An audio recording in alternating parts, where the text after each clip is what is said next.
Hello student. आज हम class 8 chapter 2 का एक्सरसाइज 2A का जो आगे का सॉल्यूशन बचा था वो हम लेके आए हैं। तो आज हम लोग आगे का जो क्वेश्चन था उसका सॉल्यूशन देखेंगे। तो मैंने वही समय बचाने के लिए मैंने पहले से ही मैं क्वेश्चन को सॉल्व कर लिया हूँ। आइए मैं आप लोगों को समझा देता हूँ।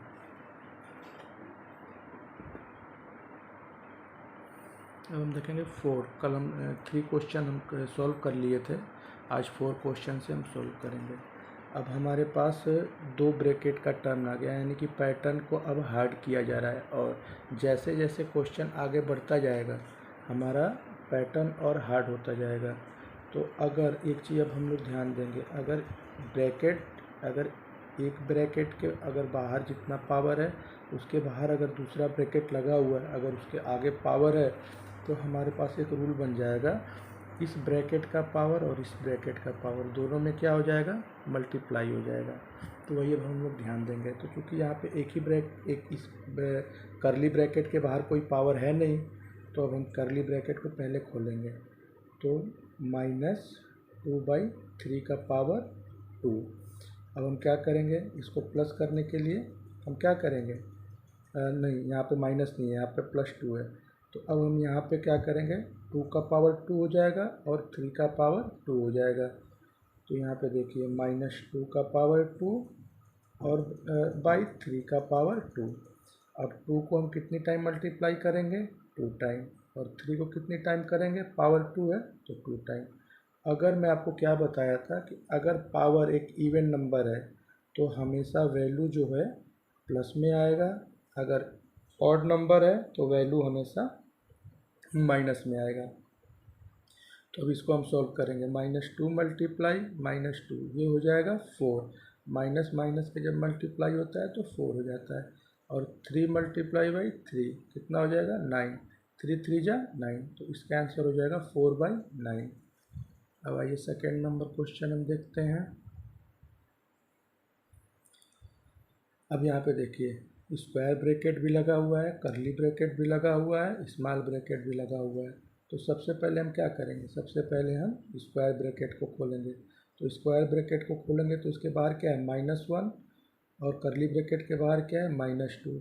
तो ये सारा टर्म्स ऐसे ही उतर जाएगा, बस करली ब्रैकेट के बाहर -2 मल्टीप्लाई -1 हो जाएगा।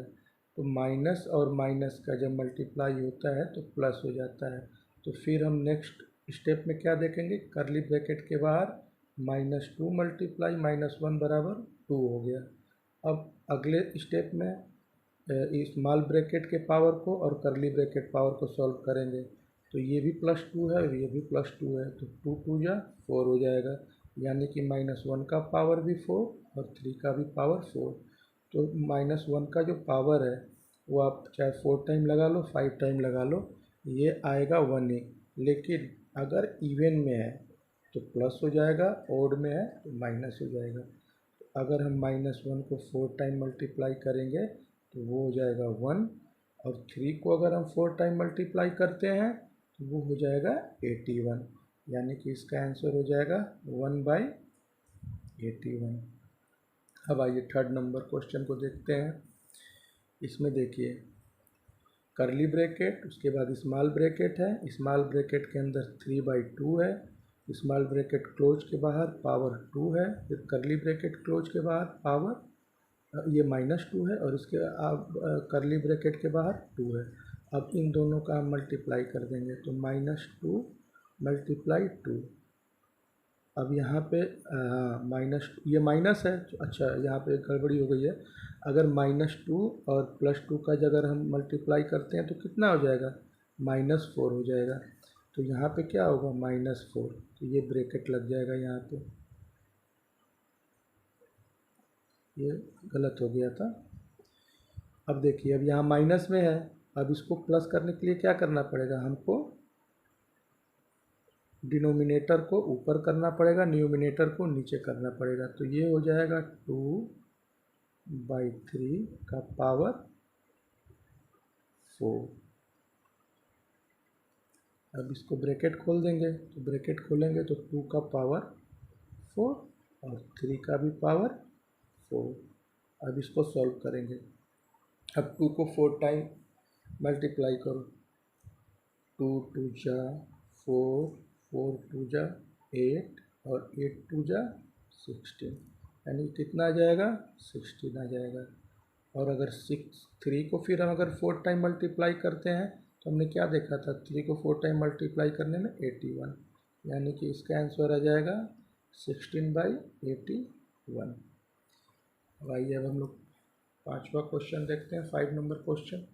अब ये थोड़ा सा टर्म इसका देखिए, जैसे जैसे क्वेश्चन आगे जाता है बढ़ता जाएगा आपका पैटर्न हार्ड होता जाएगा। अब यहाँ देखिए कर्ली ब्रैकेट के अंदर स्मॉल ब्रैकेट में माइनस है और फिर कर्ली ब्रैकेट को क्लोज किया गया है। तो सबसे पहले हम क्या करेंगे, इसके अंदर का जो टर्म है इसको सॉल्व करेंगे। तो अब देखिए -3 है और यहाँ भी -3 है, तो हम क्या करेंगे 3 को ऊपर ले जाएंगे, 1 को नीचे ले आएंगे। यहाँ पे क्या करेंगे 1 को नीचे ले आएंगे और 2 को ऊपर ले जाएंगे। तो यहाँ पे क्या होगा, माइनस से +3 हो जाएगा, ये भी +3 हो जाएगा। फिर यहाँ पे डिवाइड में क्या है 1/4 -3 है। अब इसको प्लस करने के लिए 4 को ऊपर ले जाएंगे और 1 को नीचे ले आएंगे। अब ये देखिए सबका जो पावर है वो प्लस में हो गया। अब चूँकि सबका डिनोमिनेटर 1 है तो या तो आप चाहो तो लिख भी सकते हो, चाहो तो आप इसको हटा भी सकते हो। तो यहाँ से हमने हटा दिया है, आप चाहो तो आप लिख भी सकते हो। अब 3 का पावर 3 हो जाएगा, -2 का पावर 3 हो जाएगा, फिर डिवाइड बाई 4 का पावर 3 हो जाएगा। अब 3 के अगर 3 टाइम अगर मल्टीप्लाई करते हैं तो 3 3 जा 9 और 9 3 जा 27 हो जाएगा। और 2 को 3 बार करते हैं तो 2 2 जा 4 और 4 2 जा 8 हो जाएगा। उसके बाद इसका डिवाइड हो जाएगा 4 के 3 टाइम मल्टीप्लाई से, तो कितना हो जाएगा 4 4 जा 16 और 16 4 जा 64, यानी कि हमारा जो टर्म्स बन के आ गया वो 27 - 8 डिवाइड बाई 64। अब हम 27 से -8 कर देंगे तो कितना आ जाएगा 19 आ जाएगा, और इसको हम डिवाइड कितने से कर देंगे 64 से कर देंगे। तो चाहे तो आप ऐसे भी लिख सकते हो, लेकिन ये इसका आंसर आ जाएगा 19/64। तो इस चीज़ को हम ऐसे लिख लेंगे 19/64, ये हमारा हो जाएगा आंसर। आइए हम अब 6 नंबर क्वेश्चन को देखते हैं।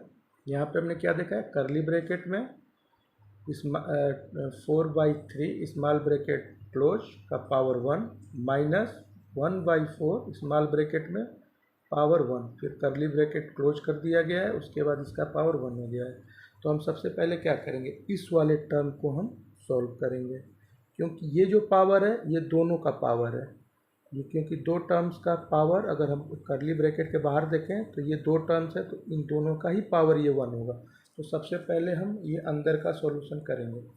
तो इसका पावर अगर हम साइन चेंज करेंगे, प्लस में करेंगे, तो क्या करना पड़ेगा हमको, डिनोमिनेटर ऊपर करना पड़ेगा, न्यूमिनेटर नीचे करना पड़ेगा। तो ये देखिए 3/4 हो गया और 4/1 हो गया। अब दोनों का क्या हो गया, माइनस यहाँ से हट गया। अब इसको हम सॉल्व करेंगे, तो अगर 3/4 का माइनस अगर 4/1 में करते हैं तो इन दोनों का क्या करना पड़ेगा, हमें सबसे पहले एलसीएम लेना पड़ेगा।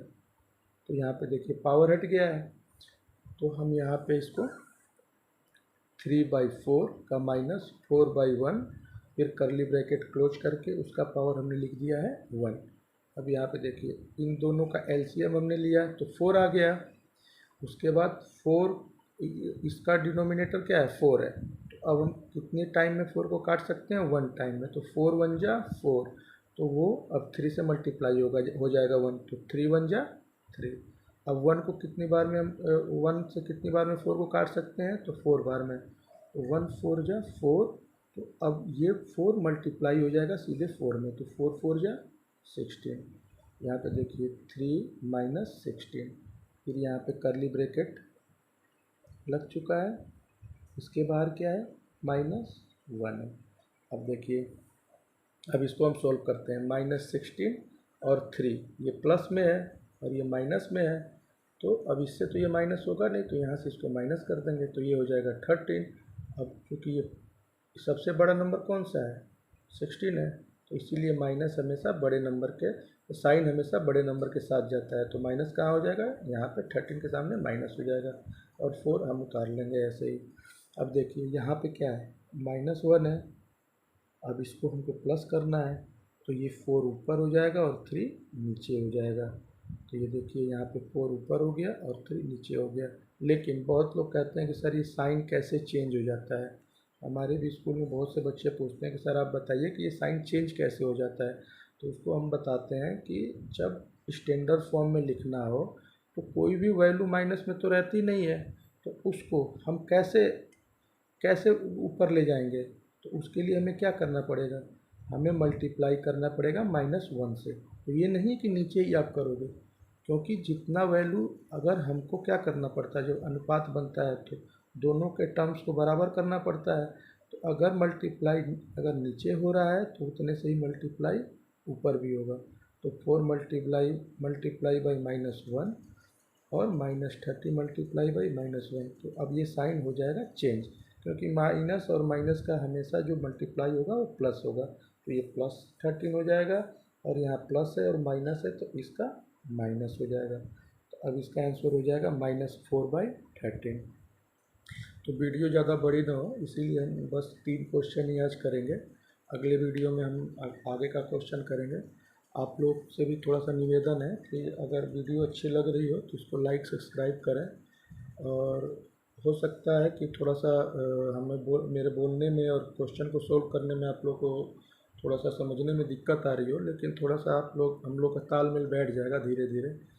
तो बस आप लोग हमारे साथ जुड़े रहिए और मैं कोशिश करूँगा कि आगे मैं और बेहतर कर सकूँ। ठीक है, बस आप लोगों का सहयोग चाहिए, आप लोगों का मोटिवेशन चाहिए। धन्यवाद।